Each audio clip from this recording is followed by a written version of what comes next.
Ia baru dinakanku, saya Azamini Liashin.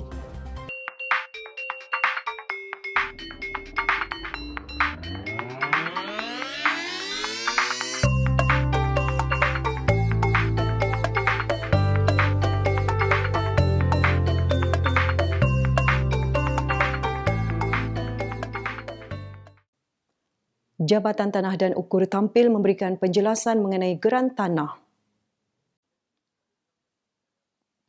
Jabatan Tanah dan Ukur JTU menafikan dakwaan geran tanah yang diterima oleh pemilik-pemilik tanah tidak wujud dalam sistem jabatan tersebut. Pengarah JTU Bernard Liu Chow Min berkata, apa yang dikatakan tiada dalam sistem adalah tidak betul kerana semua draft geran yang diserahkan melalui majlis-majlis penyerahan geran itu adalah geran sebenar. Jabatan Tanah dan Ukur kita dipertanggungjawabkan untuk memastikan pentadbiran tanah, termasuk keluar geran, pengukuran tanah, memproses permohonan tanah adalah dilakukan secara telus dan secara mengikut perundangan. Semua yang kita buat ada dalam sistem dan dia hanya apabila dia daftar, dia akan nampak dengan jelas oleh orang awam di sistem di JTU. Apa yang diviralkan, ditakwa bahawa tidak nampak geran tanah yang diserai itu di sistem adalah tidak benar. Itu adalah tidak betul, maklumat tidak betul sebab memang ada dalam sistem. Menurutnya, apa yang diserahkan dalam majlis itu adalah draft geran yang mempunyai 2 salinan dan penerima harus menyerahkan semula salinan itu kepada pejabat tanah untuk proses pendaftaran. Yang diserahkan itu adalah geran draft. Dia datang dalam 2 salinan. Dua-dua salinan itu pihak penerima mesti tanda tangan dan disaksikan oleh orang yang layak dan bayar fee yang pendaftaran dan juga cukai tanah dan serahkan kembali kepada pejabat tanah untuk daftar. Selepas daftar, pejabat tanah akan kembalikan 1 salinan kepada pemilik tanah dan 1 salinan akan disimpan di pejabat tanah. Tambahnya, selepas menerima draft geran itu, penerima perlu melalui sedikit proses pendaftaran yang mengambil masa dalam sehari. Dalam boleh kalau itu penerima adalah orang yang masih ada dan dia sendiri boleh buat dalam 1 hari. Dan hari yang keduanya. Itulah di semasa penyerahan geran di majlis-majlis penyerahan, kita menasihati penerima itu untuk datang ke pejabat hari yang seterusnya. Hari bekerja untuk membuat pembayaran dan tanda tangan di depan pegawai tanah dan terus itu kita boleh daftar. Projek penternakan ikan sangkar yang diilhamkan Ketua Menteri kini menjadi realiti dan membabitkan golongan belia termasuk graduan universiti. Projek perintis program itu membabitkan ikan kerapu dan ikan keratang yang mempunyai harga mahal dan mendapat permintaan tinggi. Ia telah pun bermula di beberapa kawasan di pantai timur seperti Semporna, Kunak dan Tuaran. Datuk Seri Panglima Haji Muhammad Syafiee bin Haji Abdal berkata sejak cadangan itu dibuat, kerajaan negeri telah melancarkan pelan tindakan di bawah Kementerian Pertanian dan Industri Makanan bagi memastikan pelaksanaannya berjaya. Ketua Menteri berkata ketika ini sektor perikanan menyumbang pendapatan sebanyak 2.8 bilion ringgit setiap tahun kepada negeri. Jumlah itu dijangka meningkat dengan adanya penternakan ikan sangkar. Di mana sektor pertanian kita dan perikanan menjadi satu sektor yang menjadi fokus kita. Kerana kita sedar bahawa perikanan juga memberi sumbangan kepada hasil negeri 2.8 bilion setiap tahun. Jadi ke arah ini kita melihat bahawa potensi dia cukup besar. Bukan hanya kita boleh membekalkan ikan untuk dalam negeri kita, bahkan juga sampai ke Semenanjung dan negara-negara jiran seperti Brunei, seperti China, Jepun, ya. Dan dia mempunyai potensi yang cukup baik untuk membolehkan kita menternak ikan ini secara tersusun, terancang dan menggalakkan anak-anak muda, yang anak-anak nelayan yang tidak ada pekerjaan mereka, dan ini salah satu langkah untuk kita nak mengakis poverty, kemiskinan di kawasan-kawasan luar bandar.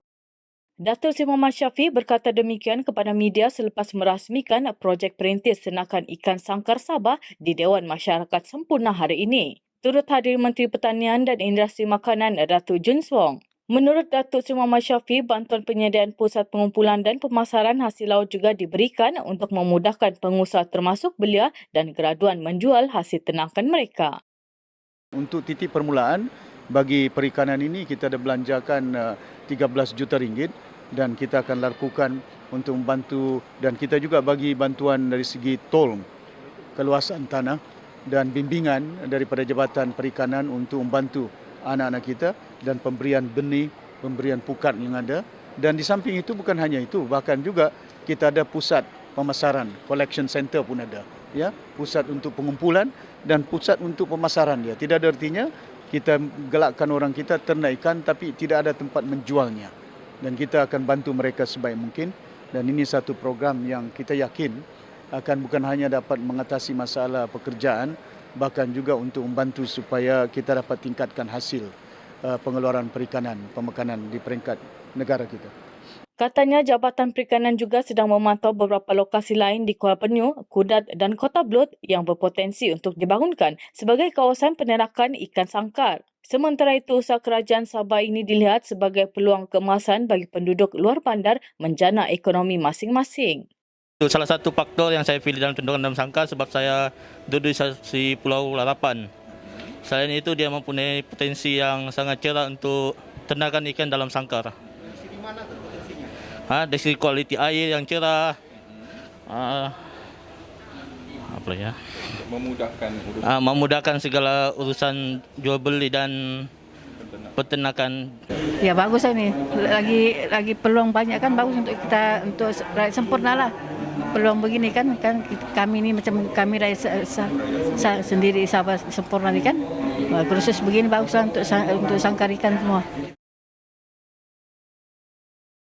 Pemuda Amanah Nasional melahirkan penghargaan kepada Ketua Menteri kerana berjaya menyelesaikan isu tanah di Sabah. Pemuda Amanah Nasional mengucapkan setinggi-tinggi penghargaan dan tahniah kepada Ketua Menteri Datuk Seri Panglima Haji Muhammad Syafiee bin Haji Abdal kerana berjaya menyelesaikan isu tanah di Sabah. Pengarah komunikasinya Khairuddin Daud berkata, hanya dalam tempoh 26 bulan pemerintahan kerajaan warisan, Datuk Seri Muhammad Syafiee telah bertindak pantas menyelesaikan masalah tanah yang terlalu lama membelenggu rakyat Sabah sejak dari era pemerintahan Barisan Nasional BN. Dalam satu kenyataan hari ini, Khairuddin berkata terbaru di Sipitang, 249 orang daripada 7 kampung menerima geran tanah yang dinantikan sejak sekian lama. Manakala di Beluran, 599 orang menerima geran tanah berkulasan 4,062.32 ekar. Reformasi pentadbiran turut dilakukan oleh Ketua Menteri apabila geran komunal yang diperkenalkan oleh Tan Sri Musa Aman pada 2010 dimansuhkan selari dengan kehendak rakyat yang mahukan pemilikan penuh geran tanah mereka. Sehubungan itu, beliau menyelar tindakan Parti Bersatu Sabah, PBS dan Perikatan Nasional PN yang memutarbelitkan fakta dan menabur fitnah mengenai isu tanah yang diselesaikan oleh Datuk Seri Muhammad Syafiee dengan turun padang menyampaikan sendiri geran tanah kepada penerima. Khairuddin yang juga bekas Ketua Pemuda Amanah Sabah mempersoalkan adakah PBS dan PN tidak mahu rakyat mendapat manfaat daripada pentadbiran kerajaan. Katanya tindakan PBS hanya mencemarkan nama parti itu sendiri yang pernah dihormati suatu ketika dahulu. Oleh yang demikian, Khairuddin berkata, Pemuda Amanah menzahirkan sokongan padu kepada Datuk Seri Syafiee untuk terus memimpin dan membangunkan Sabah. Menjelang pilihan raya umum Dewan Undangan Negeri Sabah ke-16, UMNO Sabah kini dilanda krisis. Penghinaan kepada rakyat dan autonomi Sabah itu kenyataan ahli Majlis Tertinggi UMNO, Datuk Seri Abdul Rahman Dahlan berkaitan pemilihan Ketua Jentera UMNO dan Barisan Nasional Sabah menghadapi pilihan raya negeri. Menjelang pilihan raya umum PRU Dewan Undangan Negeri DUN Sabah ke-16, UMNO Sabah kini dilanda krisis. Hanya selepas beberapa jam pengurusi Badan Perhubungan UMNO Sabah, Datuk Seri Bung Mokhtar Radin dilantik sebagai Ketua Jentera Barisan Nasional BN Sabah dan UMNO Sabah bagi menghadapi PRU DUN Sabah, beliau kini terpaksa berdepan tentangan daripada rakan-rakannya sendiri. Pelantikan tersebut disifatkan sebagai satu penghinaan kepada otonomi Sabah kerana Bung Mokhtar terpalit dengan isu rasuah. Justru pemilihannya akan menyebabkan kekalahan UMNO. Ahli Majlis Tertinggi UMNO, Datuk Seri Abdul Rahman Dahlan berkata, seseorang yang menjadi Ketua Jentera UMNO Sabah mestilah bebas daripada kes rasuah. Tegasnya tindakan meletakkan seorang individu yang berdepan kes mahkamah dan terpaksa turun naik mahkamah ketika UMNO berkempen menyuruh rakyat Sabah mengundi parti itu hanya akan memakan diri dan disifatkan tindakan bunuh diri. Meletakkan seorang individu yang berdepan dengan masalah mahkamah, yang terpaksa turun naik mahkamah, dalam keadaan kita berkempen dan meyakinkan rakyat Sabah untuk mengundi UMNO adalah satu strategi yang bakal memakan diri kita. It's a suicidal move. No party in the whole world would put someone who has an active court case, attending court cases, becoming the leader of the party going into an election. You name me any country. No. This is suicidal. Ini adalah strategi yang suicide. Abdul Rahman berkata demikian dalam sidang akhbar tergempar di Kuala Lumpur malam tadi. Sebelum itu, semalam pengurusi BN dan pengurusi UMNO Datuk Dr. Ahmad Zahid Hamidi dalam satu kenyataan berkata, beberapa keputusan telah diambil untuk berdepan PRU DUN Sabah. Antaranya, Bung Mokhtar dilantik sebagai Ketua Jentera BN dan UMNO Sabah. UMNO Sabah juga diberikan otonomi. Abdul Rahman bagaimanapun berkata, keputusan itu melanggar semangat otonomi UMNO Sabah yang telah diluluskan dalam Perhimpunan Agung UMNO 2019. Tidak mahu Sabah dijadikan tempat percubaan, a guinea pig. Essentially, this is an insult to Sabahan, to the voters of Sabah, that among all of us in Sabah, and remind you, UMNO Sabah has a lot of leaders behind me, all capable. Outside of this, pemuda, kami ada pemuda yang berkaliber, kami ada wanita yang berkaliber, kita ada puteri yang berkaliber. Tapi meletakkan seorang yang mempunyai masalah pribadi untuk menerajui jentera pilihan raya, itu adalah satu penghinaan kepada rakyat Sabah. No way to say it, and I want to be blunt, because this message did not get through the president. Did not get through the president. Jadi ini penghinaan. Penghinaan yang begitu besar. Bukan saja kepada kami, tetapi kepada rakyat Sabah yang akan mengundi. Sidang akhbar tersebut turut dihadiri 11 ketua UMNO bahagian dari Sabah dan beberapa pemimpin tertinggi parti itu. Program kesedaran mengenai kepentingan mengamalkan norma baharu kehidupan bagi membendung penularan COVID-19 dipergiatkan di kalangan penduduk Projek Perumahan Rakyat PPR. Kementerian Kerajaan Tempatan dan Perumahan KKTP giat melancarkan kempen kesedaran COVID-19 dalam kalangan penduduk Projek Perumahan Rakyat PPR.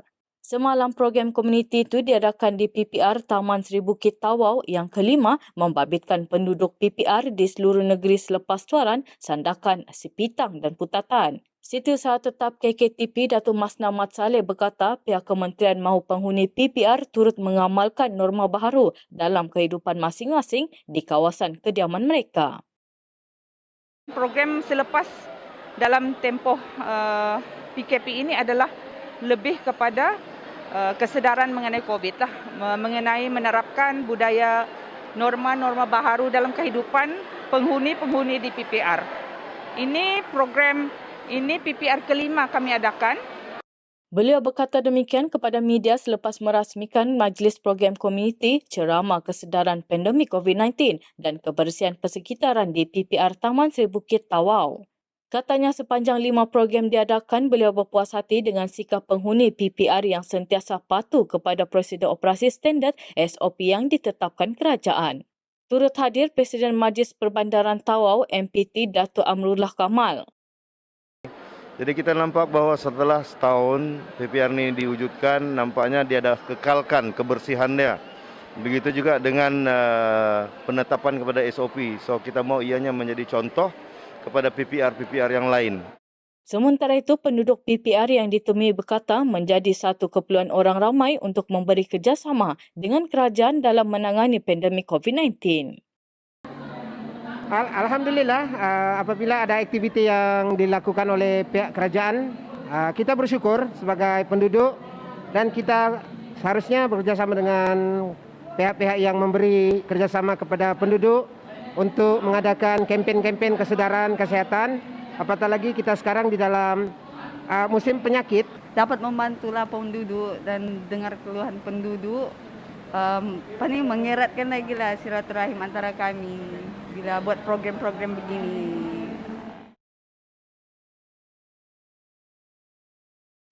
Masih di Tawau, pada memandu di bawah pengaruh alkohol, seorang anggota tentera didenda RM5,500 dan penjara sehari oleh Mahkamah Magistrat Tawau. Hukuman itu dijatuhkan Mahkamah Magistrat Tawau setelah tertuduh Radin Esin, 39 tahun, mengaku bersalah. Tertuduh didakwa melakukan kesalahan itu di Jalan Chong Ten Vun, Tawau pada 15 Ogos lalu, jam 12.25 tengah malam.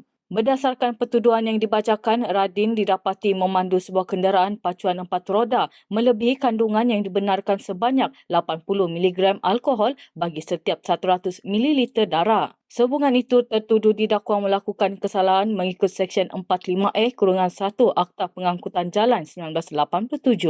Jika gagal membayar denda, tertuduh boleh dipenjarakan selama 6 bulan lagi.